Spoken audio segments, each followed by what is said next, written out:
Hey there, friend. Welcome to the Having a Mom Moment podcast. I am your host, Shannon Warner. This podcast is all about taking a few moments for yourself and reconnecting to the amazing woman behind the title of mom. You have so many plates spinning at any given time between your kids, your partner, your job, maintaining a household, etc., etc. But where does taking time just for you play into that? Let's spend some time together, you and me, right now. We're rebranding a mom moment to those sacred moments you take to fill your cup first. Let's connect, tune in, and tap into what makes us the incredible women that we are. We'll nurture ourselves first so we can be our best selves for those we pour into on a daily basis.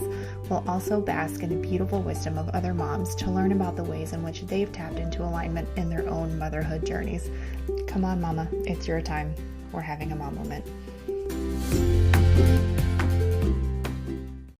Hello, my friends. Welcome to this week's episode of the Having a Mom Moment podcast. I am your host, Shannon Warner, and I am so excited that you have taken your precious time to join us here today. This episode is brought to you by the 2024 Tune In and Tune Up workshop that I'm hosting in the month of February. Here are all the details. Welcome to the new year. Yeah, we're a few weeks into it already, and that's okay. It is winter here if you are in the Northern Hemisphere, and we need to think about what nature intends us to do during this time of the year. And we are not meant to always go, go, go. And that's why the January, new year, new me, let's hit the ground running, let's crush the goals can feel really sticky and tough for a lot of us because it's really going against what nature intends for us right now. So if you have been feeling the pull to kind of calm down and go inward and recalibrate, especially after the holidays, I think you're totally right on track and you're in the right place. So in this 2024 Tune In and Tune Up workshop, we're going to meet for 4 weeks, an hour each week, and we are going to assess where we're at and where we really want to go in this new year. And it's okay that we didn't start in January. Who's ready to crush all the goals 15 minutes after the holiday season ended? I don't know about you. I get a bit of a holiday hangover where I need to recuperate. So instead, let's kind of create a runway for ourselves to energetically grab the reins of our lives and be ready to direct our experience for the rest of the new year. Let's build ourselves a beautiful, clear runway so we know where we're headed. And then when we come out of this winter, we are more ready to step into that reality that we're striving for. So again, we're going to meet for 4 weeks, an hour each week, and we're going to assess where we're at, and we are going to look at where we really want to go in this new year and what kind of shifts can we take to get there. I'm not going to give you a 12-step program to revolutionize and change your entire life. We are going to make small incremental adjustments to shift your experience in a way that's sustainable. But we're going to assess where we're at first and then start dreaming again about where we want to go. And then what, again, little shifts can we make to get there? So if this sounds exciting for you, I would love to have you join us in the 2024 Tune In and Tune Up workshop. It's going to be a lot of fun. We're just going to hang out and really start to dream again. I think a lot of us have kind of lost our way in the survival landscape of the last few years. If that's you, I feel you. The last few years have been tough, absolutely tough for a lot of reasons and for a lot of us. So let's start healing. Let's grab hold of the reins. Let's start to dream again, and let's start to take small steps, incremental shifts towards that beautiful future that I know we are all destined for. I can't wait to see you inside. Our guest this week is Michelle Keating. Michelle is the founder of Dreamers Collective, a community for busy women with big dreams. She helps women follow through on their dreams by providing a proven structure along with support and accountability. Alongside a global community of like-minded, ambitious women, they are enabled to overcome perfectionism and procrastination, take consistent action, and stay on track, all while effectively managing their busy daily lives. A 4-time business owner and mom, she knows firsthand the challenges of juggling big dreams with a busy life. This episode was so good. I think Michelle and I literally could have talked for hours. And I'm so glad that we were able to find a time when she's literally on the other side of the world in New Zealand, that works for both of us, where we could have such a magnificent conversation. So, this is going to be a two-part conversation. This part of the episode is very much about the motherhood journey that Michelle has experienced thus far, and there's a lot of gold here. And I hope that you see some of your own story reflected back to you here. And then we'll come back later this week with the second part of the episode where Michelle talks all about the magic of her business, Dreamers Collective. I hope you enjoy it. Let's get right into it. Hi, Michelle. Thank you so much for joining me on the podcast today. Oh, thank you so much for having me. I'm excited to talk all the things. I'm excited too. We've already been chatting for a few minutes, so I know this is going to be really, really good. So, like I was telling you, I really love if we jump right in talking about my guest motherhood journey. So, do you mind if we start there? Sure, absolutely. Brace yourself. It's quite the journey. All right. But I think I was just thinking about it now. Like, I became a mother. And the reason I say that is, I know everyone becomes a mother, but I became in our journey. So, like most couples, you spend the majority of your life trying not to get pregnant. That's just the start of your life. And then you think when it's time to get pregnant, that you just click your fingers and it happens. And that was not our journey in the slightest.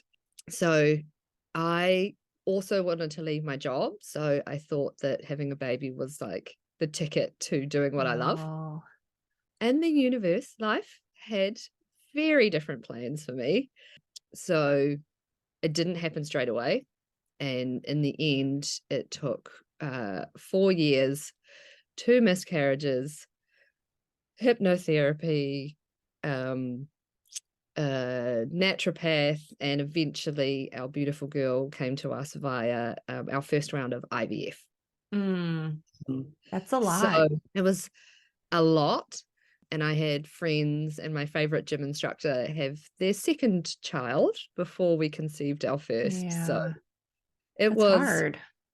It was the most soul opening experience for me, because prior to going through our fertility journey, I was Miss Perfect, wanted to be Miss Perfect. And that kind of experience breaks you open in ways that you cannot imagine. The tears, the grief, the confusion, the frustration, like everything is so raw and so real that it kind of broke me open in the most beautiful way, even though I would never wish it on anybody, even my worst enemy, to have to walk through life with something that's supposed to be so easy. Pregnant bellies everywhere. Every car you drive is like baby on board. You're like, why is it not happening to me? What am I doing wrong? I'm ticking all the boxes. I'm doing all the things. We were completely unexplained. And we just had to dig so deep into our personal development experience to find the good and the blessings in all of the not good and the why is this not happening to me.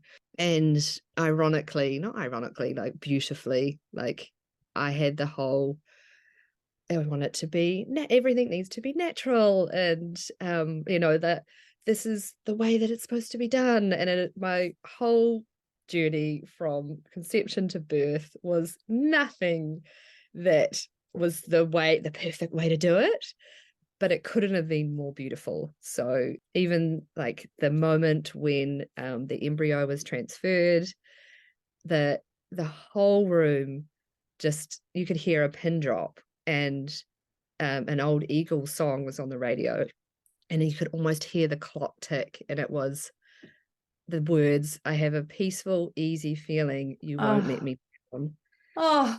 Was playing, and we all looked at each other and we're like, and then everybody hugged. It was like, I wanted everything to be all spiritual and woo-woo, and I was like, you you could have not had a more unspiritual environment with like 5 people, legs open, all of the Yeah. things, and have it be so spiritual was such a lesson for me that spirit is everywhere. It's not Mm. just in a particular way of doing things. And the same thing happened in birth. So I had placenta previa, which means Mm. I had to have a cesarean or my daughter and I would not make it. I Right. couldn't, if I went into labor, I had to go to the straight to the hospital. I wasn't allowed 30 minutes from a hospital in the last few weeks. And so, the whole like excitement of going into labor and all the things, not for me. But then the beauty in that is that I got to choose a playlist. And the exact moment that we called her Grace, because that's how we felt like we grew into grace. I read a book, Growing into Grace. I was like, she Mm. has to be called Grace because our whole journey has been seeped in that kind of grace that walks alongside you when everything is falling apart. And so when she came into the world, it was a Beyonce song, Love on Top. And it was literally the words, nothing's perfect, but it's worth it. Oh. So that was my entrance into motherhood, was being completely stripped back to my absolute core, and then realizing that, oh my God, is that not the best path into motherhood? Because I'm sure it is wild, it is raw, it is insane. And if I had gone into that in Miss Perfect state, I think I would have not enjoyed any second of it. I mean, there's definitely things I don't enjoy about it, but I feel like for this generation, for the daughter we have, we needed to become a totally different version of ourselves to be able to hold space for the next generation. So that is my journey to motherhood. And that was just the beginning. Gosh. And then you get off that roller coaster, and now I'm on the whole roller coaster of parenting. So Oh my gosh. yeah. I love that so much. That's so beautiful. Thank you for sharing it. And I know, pieces for sure are so vulnerable, and we expected it to go one way and it didn't happen this way. And then just how you said, you had to kind of be broken open to be able to hold for who you have now. I got to see beautiful Grace a few minutes ago. And as I said, my daughter's middle name is Grace. So the idea really resonates with me as well. So I really feel that. And I just love, now I can say I love how transformative becoming a mother is. It's very it can be very tumultuous at times, but I would not be the person I am today if I wasn't a mom. And I'm so grateful for the transformation, because I wouldn't be here in this way, showing up in this way otherwise.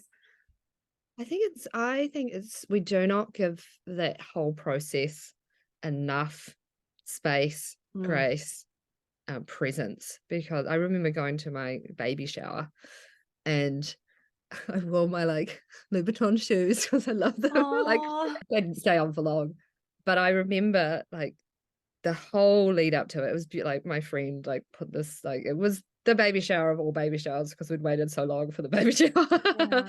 And I remember walking, I'll never forget this. I remember my husband dropped me off and I walked over, like stepped into her house, and I just said to myself, I'm walking over the threshold into motherhood. Like this is a big step. And that whole baby shower, I was just taken care of. I was held. I was like, this is what women need as we enter into motherhood, is we need to be held. Everyone wants to hold the baby, but we as women that are our identity is changing forever, regardless of whether you're a mum for the rest of your life or you're a mum for a moment. It's like once you've become a mother, you're never the same. You're not the same. You can't go back.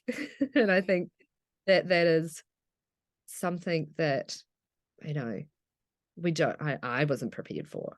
And now that I know, it's like, yeah, that there should be a lot more support for mums as we grapple with who am I now? I feel so strongly about is that transition.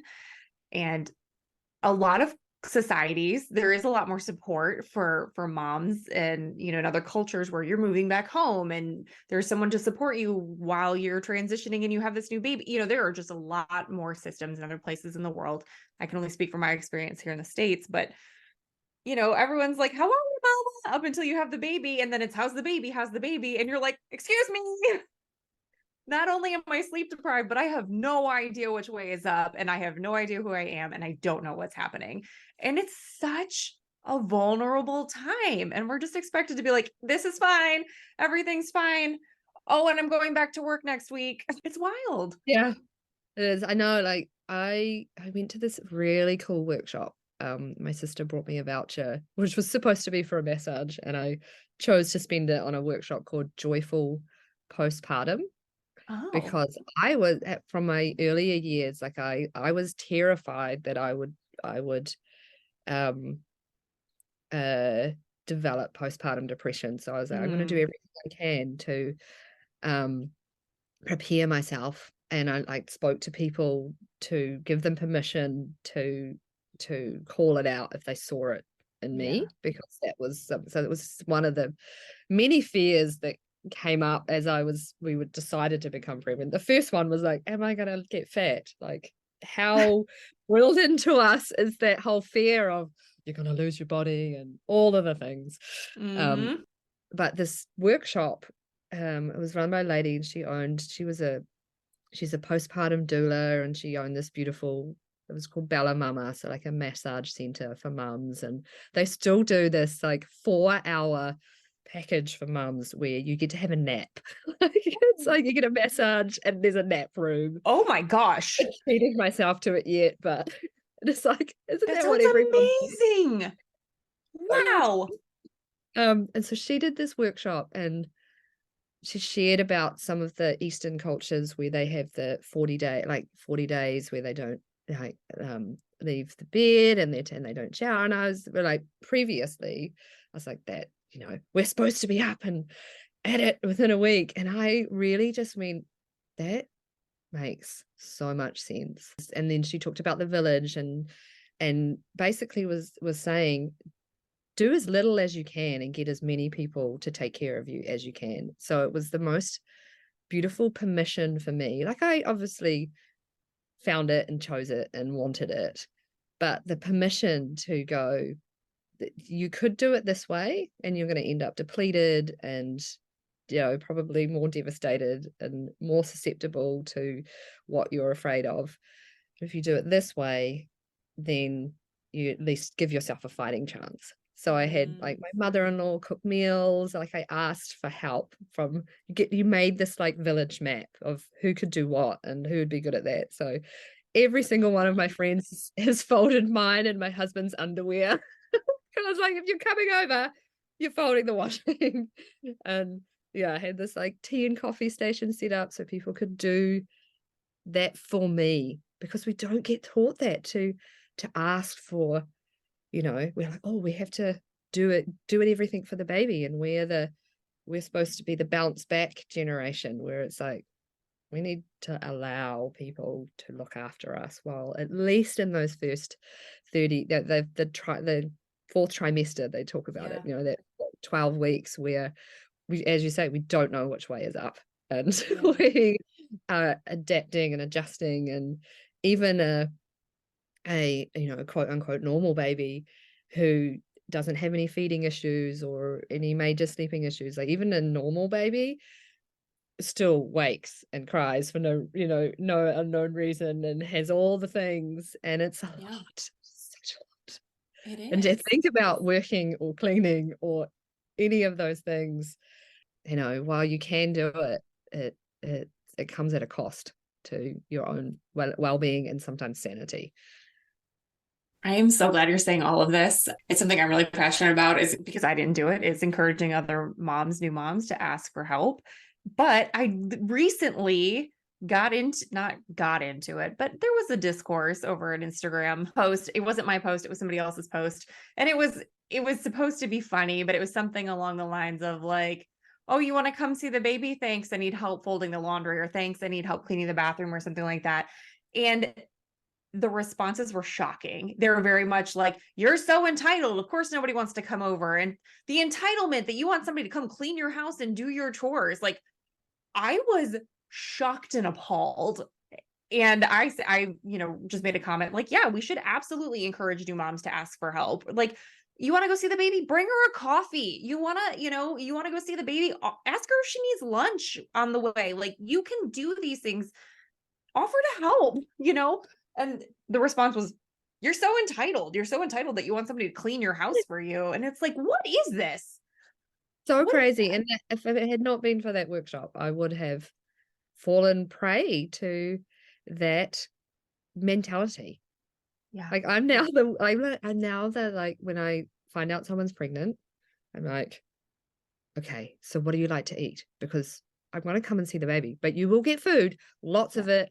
I will probably cook it. If I can't cook it, it'll be really good, nice, nutritious, easy food that you can eat with one hand that doesn't require preparation. Because once the baby arrives, like I'm going on my own experiences, like all you want is someone to cook you a warm meal and hold the baby while you have a shower. Like that's it. And then, before the baby, bring on the cute presents. Like I like every cute little onesie. After the baby, I like feed me and wash me, or allow me to wash. Hold the baby so I can actually enjoy my shower and not worry about it crying. Yes. And then I used to be like, oh well, I'll let them settle in and I won't bother them for a while. And now I'm like, what do you need? I'm bringing food. Like, are you okay? Because it was just like we that whole kind of mandate of just have the baby and let us hold it and an hour of it. That's yours. Like, you can sort stuff out.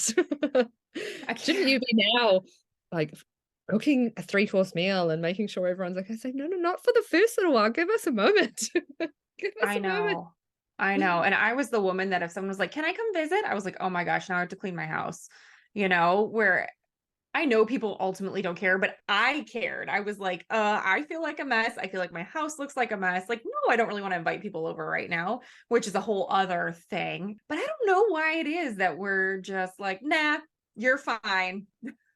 Get back with it, mom. And then wanting to take time off of work. And then, we're pretty messed up in that area here in the States, but it's just like, we don't give women enough time to heal, to recover, to adapt.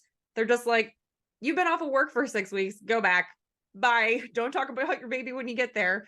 It's wild. Wow, it's so wild. So wild. And I think I'll say something on that is the whole when people come over, like find your safe people. You need a handful of people who, if you're braless and in yesterday's or the day before's pajamas with a mum bun, that they're going to come in and be like, what do you need? But there are people, if you do that, the conscious, some people will say it, other people will just bring the vibe that, oh, she's not doing okay.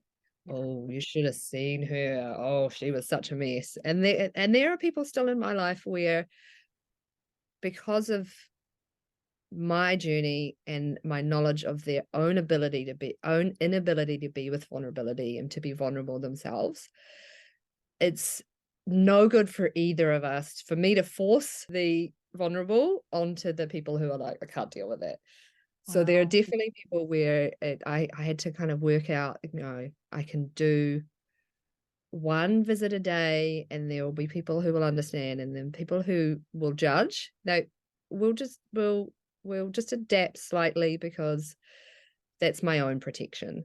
Because it's like they don't get it and it's okay that they don't get it, but it's up to me to know what I need and to protect myself if I need to, or to adjust things so that I'm not then left feeling more vulnerable.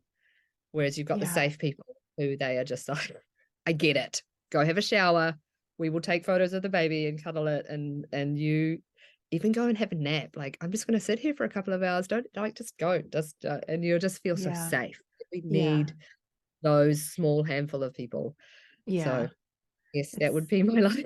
One of my pieces of advice for new mothers would be form your village, find your safe people, because my gosh, you're going to need them.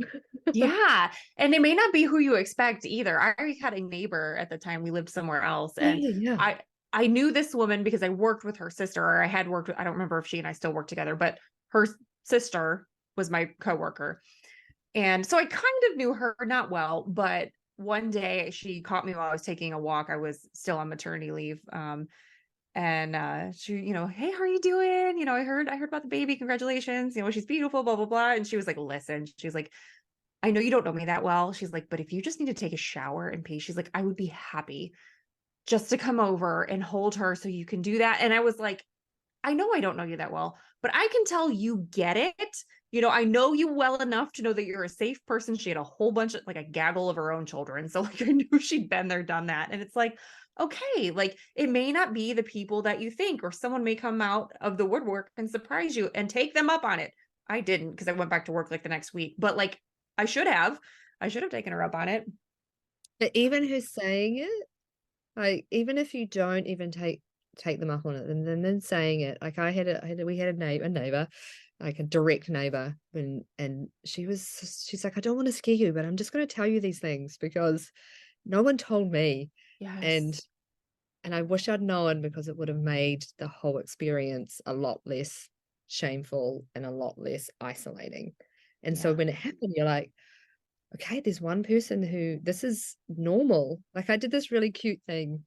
I love cards, stationery, sending things in the mail, like all of that. And so on my baby shower, what I got everyone to do um was, at the time I was working for an incredible stationery brand. So I got all these really beautiful cards, and I said to the friend who'd hosted the baby shower, I said, right, before I arrive, everyone, when they arrive, they get this card, and I want them to write me a message for when I have the baby, and then give it back to you. And what I need you to do is every week randomly post me one of those cards, so that Oh, every week I'm getting something from someone that is going to uplift me in those yeah. first few months. I love that. And honest to God, there was like 2 cards I remember getting on the day where I just like bawled, because they were exactly what I needed to hear. Mm, So one was like from a fellow IVF. Her journey, my journey was challenging. This was twice as long, it was twice as hard, but our daughters are actually born within the same 4 months of each other. And hers was simply, babies cry a lot. It's okay. You're not doing anything wrong. And I was like, oh, I just needed to hear that today. And then the other yes. one from a former colleague who was like, I just need to remind you that you're amazing and you're incredible and you've got this. And I was like, ah. And it was Oh just my those little gosh. things that was like, oh, I was so grateful to pass me for having that idea. And then it unfolding. I didn't have to do anything. I'd done all the work before. It just unfolded, and Yeah. it just give me that little bit of goodness in amongst the insanity of adapting to life as a mother. I love that idea so much. I hope everyone takes it and runs with it. I don't know anyone having a baby anytime soon, but I'm taking that idea. The next person I know, that's so beautiful. And it's so interesting the way the universe delivers exactly what message you need when you need it. And it's something, if you had received that, oh, babies cry a lot, you're not doing anything wrong, you're doing a great job. Like if you would have received that when you were pregnant, you'd have been like, okay. But when you're in the thick of it and you're exhausted, like that's what you need to hear. Oh yeah. And it reminds me, actually, so they did the same thing. I didn't plan this, but they did the same thing where everybody wrote on a nappy. They wrote a message or a funny thing. So then I had this whole set of nappies with messages on them. So I would Oh, save those for the middle of the night poop explosion change. oh yeah.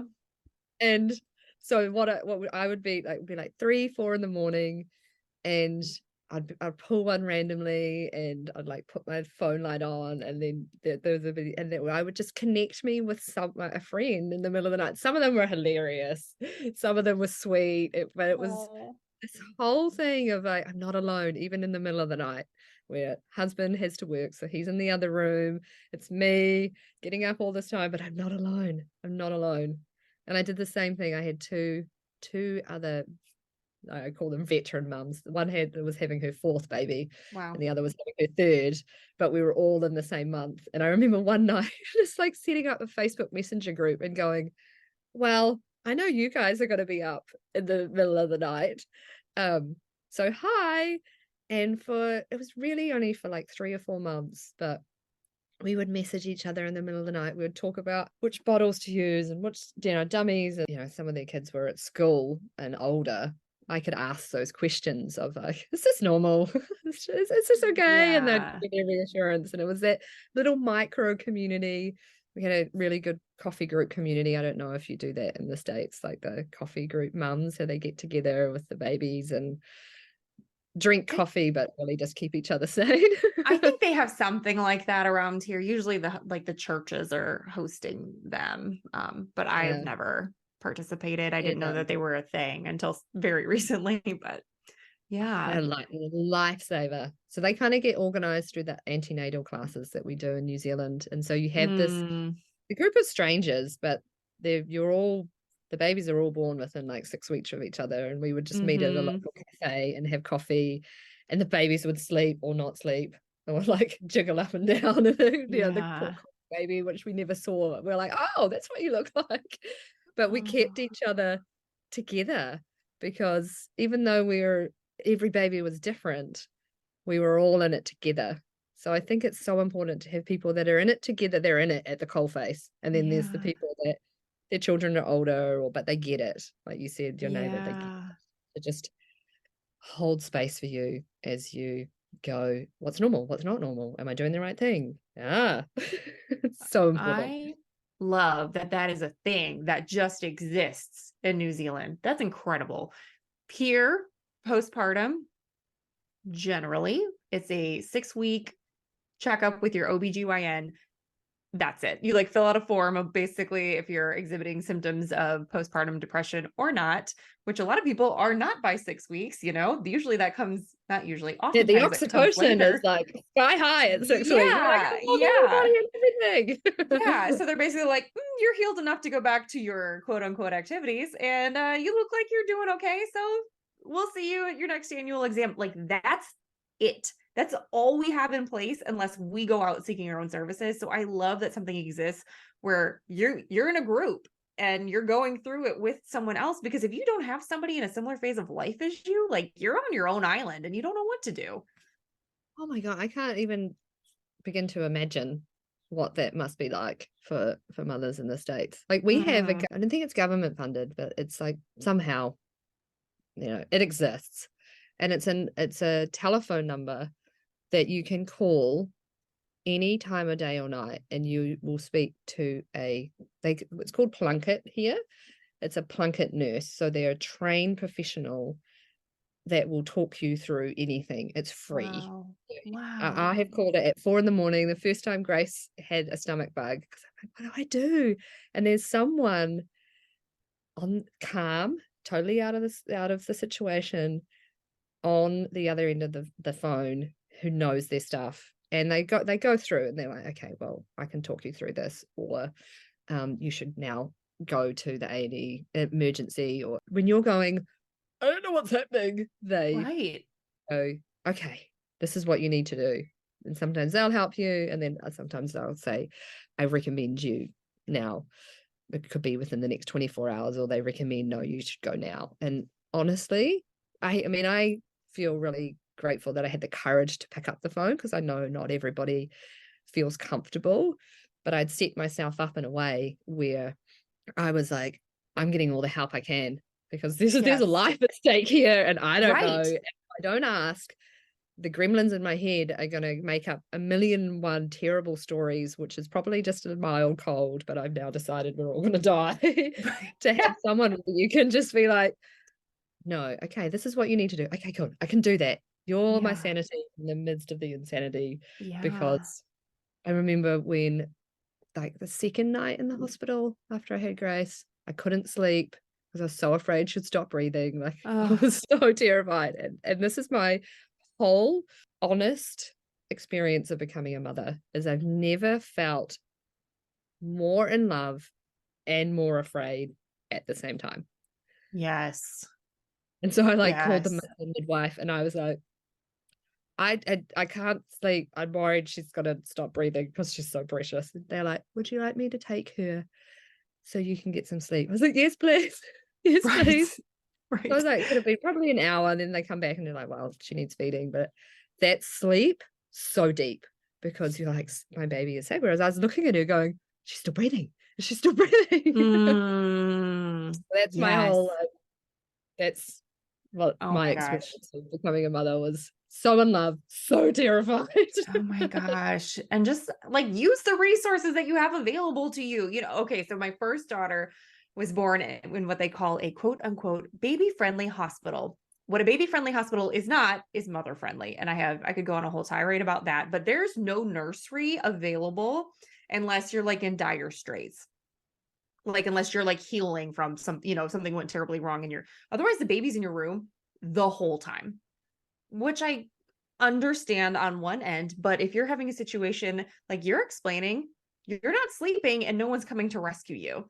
No, they're just like, she's here, she's in your room. So that was my first experience. Whereas in my second experience, they were like, do you want us to take her to the nursery for a couple hours so you can get some sleep? And my husband and I looked at each other like, is that a thing that we can do? Because yes, I would like some sleep because I know when I go home, not only will I have this one, I'll have the other one whose world is just rocked because we just brought a baby into the picture. Like, yes, I will take some uninterrupted sleep right now. Thank you so much. Oh, Yes, yes. taking the help. Yeah. Oh, I'm so glad you said all of this. I hate that we've got all of these holes in care here in the US, but to see places that are doing it so much better, to know that it's possible and that maybe we can get there someday. But meanwhile, encouraging women anywhere they are listening to this, like if there's help, take it. If it's not obvious, look for it, find it, just be open to whatever might come to you. If it's a neighbor or if it's, somebody else that shows up and wants to help, let them help.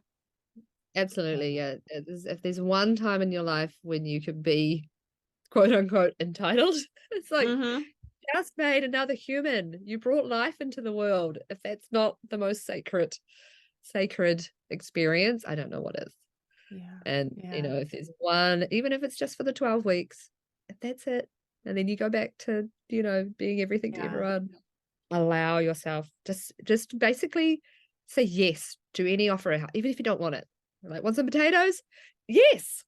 Even if they're Yes. rolled in the corner, yes. Would you like me to hold the baby? Yes. Just say yes. Just say Yeah. yes to any help that's Yeah. offered. And as you said, like, there is help, and sometimes you need to look for it. But there's a reason. Like, I often think, there's a reason why there's so many business books. There's a reason why there's so many leadership books. There's a reason why there's so many parenting books, because it's not easy. Because if it was easy, you'd need one book, Right. like one book that Right. says do this, do this, do this.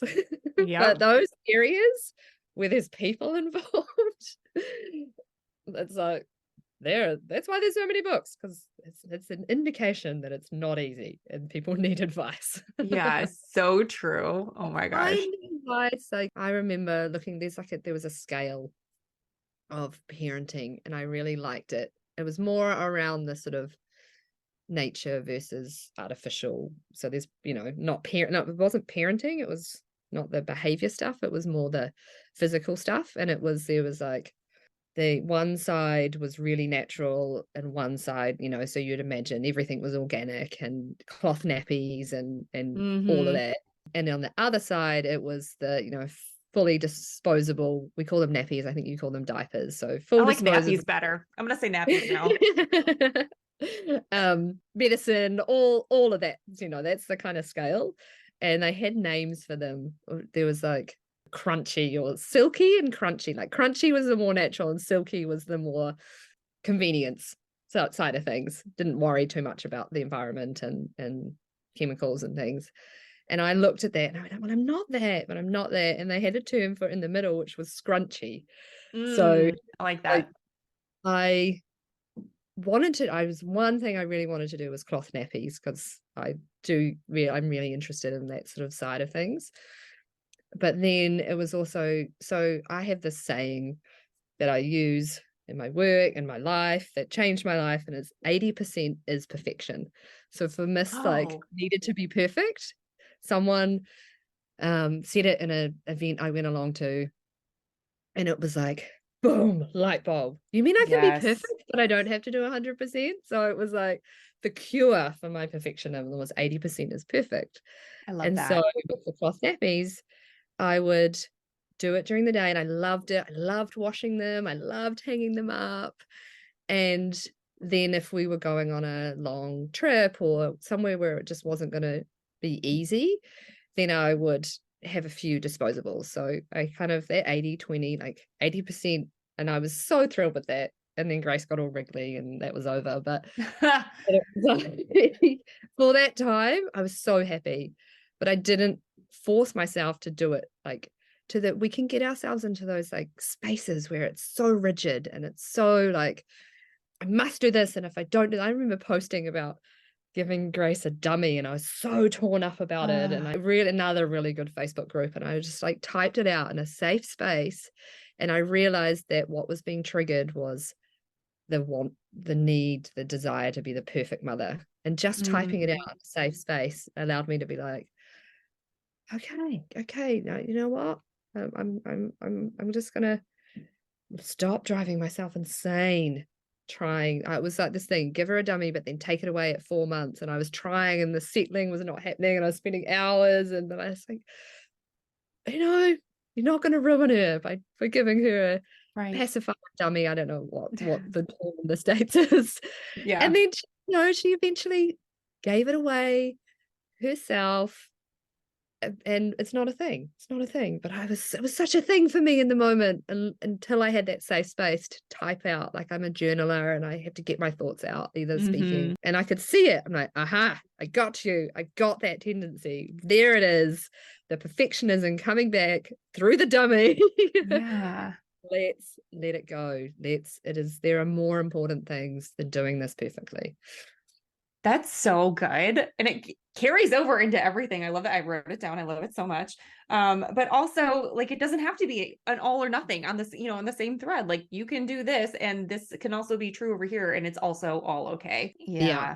I've had the conversation recently. I have a friend who had her first baby over the summer in July, and she really wanted to nurse. She really wanted to breastfeed, and it didn't go the way she planned. And she's like, I'm realizing, like, after a lot of discussions, I talked to her about it a lot. I know she had talked about it with other people as well, but she's like, I realized it did not have to be all or nothing. Like I can breastfeed occasionally or nurse occasionally and give formula and it's still all okay, and I'm like, if breastfeeding was your goal, babe, you did it. You breastfed. Even if you quit tomorrow, like you did it. Check the box. Good for you. And like just give ourselves some more credit because it's all hard. It's all hard and we're all trying, and just let the expectations of others and the pressure of the perfectionism and who we're supposed to be and how we're supposed to be doing it, like take a breath. Yeah. Try to release the That, pressure. that, that whole area is like, if there's a battlefield that I've experienced, that sometimes other mothers can be the worst. Like if they get on the, like, you must do this, you must do that. It can be really, really scary. I read that was one of I was terrified of breastfeeding. Thankfully, it was relatively straightforward. Once you get over the initial, ow, Yeah. we had a it was really straightforward, but I was terrified. And I remember reading some of the articles of almost vigilante people who are so, you must do that, and they put aside the mental well-being of the mother to champion their cause. And there is science that says that there are huge benefits to breastfeeding, and of course, if you can, it should be encouraged, all of that. But there is also so much shame in motherhood. There's so many expectations and so much shame and so much silencing if you can't, who do you talk to if you can't do what you're supposed to be doing? And we need those safe spaces to be saying, hey, I really want to do this, but this is what's happening for me. Help me make a decision that's good for me and my baby. And if that means going away from what I should be doing in order to be a much healthier and stable mother, who ultimately will have a healthier and more stable baby, then let it be okay if we're not all perfect. Let there be a scale. Let it be sliding. It doesn't have to be one side or other. If like with your friend, it's like she got the 20% and the 80%, 20% breastfeeding, 80% formula. That's still success. That's still success because that baby got nutrients. And thank goodness for formula, because if there is a mother where they've, for whatever reason, had to go 100%, there are people who dedicate their lives to make sure formulas are safe and are giving babies what they need. Like, thank goodness we live in a time where if that was 100 years ago, maybe, then the outcome would have been a whole lot different. And so I think we just need to, I didn't realize I was so passionate about this. Oh, it is hot button for me. Yeah, there's definitely recommendations for what, like, the people who know their thing know what is for the physical development of a child. These are the recommended things. However, don't feel like you have to tick every box perfectly, because there's going to be a scale, and let's find the perfection in that. Yeah, and give yourself all the grace in the meantime, for sure. Yeah. That's something I could talk about all day, because it is so frustrating for me. And it's mostly, like you said, coming from other mothers, and it's like, step back. How people are feeding their babies is their business, not yours. Like, unless you're the pediatrician, like, nobody needs to know how this baby is being fed, formula, breast milk combination, whatever. But I will step down off my soapbox. So important. I think that's another thing, particularly if there's any new mothers listening to this. Choose your experts. Everybody's going to have an opinion. Everyone's going to have a horror. Some people are going to have a horror story they want to share with you, because that's their trauma that, for whatever reason, they may not have processed and they may have experienced. So choose your experts, and you can gather advice, but when it all gets too much, there are people who think they know everything because they've had a baby. And I probably have done that myself, but that's my own experience. There are people who are trained professionals, and the training that they go through gives them a view across all the spectrum that someone who's had one or two or however many children, that's their, the experts that you trust. Like my midwife, I handpicked her. She was amazing. I don't know if you even have a midwife that follows you through your pregnancy in the US, but it's an option that you have to seek out separately. Yeah, no, it's free for us. And she was just the most beautiful. And so she knew me, she knew my heart, she knew my soul, she was aligned with my values. And so there were certain things where I was like, well, I'm going to ask you. And then there are other things where, you gather opinion, and then you've still got to go back to yourself. But sometimes you do need that expert help. So pick your experts, and recognize that everyone's got their own story, their own trauma, their own experience, and they all mean well. But sometimes you do need to go, la, la, la, la, la, la. I'm listening to the expert, or I'm going to listen to myself, because we know more than we probably give ourselves credit for, but it's really hard to find it amongst all the noise. So important. Thank you for saying all of that, because it's so true. And it's so easy to be bombarded with feedback from the outside when you have a new baby. And you don't have to take it all in. You can just say, okay, thank you, and move forward. Yeah, there's the best two words. Thank you. Thank you. Put that over there. Absolutely. It's reminding me of all the things I did, some of which helped, some of which I'm still working through. But I had a little notebook, and I had the pleasure of, at the time when I was pregnant, I was facilitating workshops. So I was meeting women all the time, and I had this little notebook, and I pretty much asked every mother, what would be your advice, knowing what you know, and I would write them all in this notebook. And there was so many gems. Like, we used to have people, like, they would come and like knock on our door, those people, I don't know if you had them in the States, but people selling things, or and I'm always really nice, but there was they would talk about it, and then that she was like, just let your yes be yes and your no be no. Great advice. So I garnered all this advice from different people. And my dear cousin, she's got 2 daughters, that was one of the things she said to me that stuck with me was, You know your baby better than anybody else. So there will be all kinds of stuff around you, but you look at that baby for more hours and you see all the little things they do. You're obsessed with them. Like that's part of Right. the beauty of, that's the good stuff. It's not all bad. Yeah. It's the good stuff of Right, being right. a newborn wing. It's like, how they breathe, their sounds, on a whole level which cries you should respond to quickly. Like we know and we get to know, even though we've probably got a million things going through our head and through our body, like we will know deep down, and we just need to allow ourselves permission to listen to that and ask for help when we need it, when we're not sure. But there'll be more that there will be definitely things we're like, I know, and I just need to give myself permission to know. Yes, so important. It's true about the mother's intuition, there are things that you just know, and with good reason, like you said. So giving yourself permission is so important. Oh, I feel like we need to broadcast this to pregnant women everywhere. And I feel like you need to publish the little, collection of pieces of advice that you've gotten. Like that should be out in the world somewhere. It's so good. I love I that. probably still have the little notebook somewhere, actually. I love that. Seriously, it was so needed.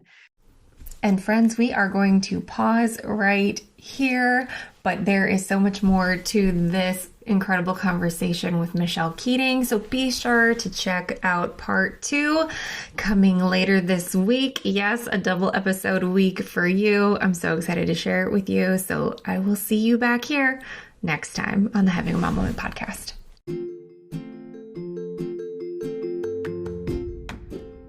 Thank you so much for tuning into this episode of the Having a Mom Moment podcast. Please be sure to follow and rate if you love what you're hearing. And come follow me on socials at Having a Mom Moment on Instagram or on Facebook. I'd love to hear from you, so shoot me a message if there's something you particularly loved or something you'd like to hear about on a future episode. So you can message me on either platform or send me an email at havingamoment@gmail.com. I would love to hear from you. In case no one has told you today, you are amazing, you are loved, and I am so proud of the beautiful human that you are. Take care.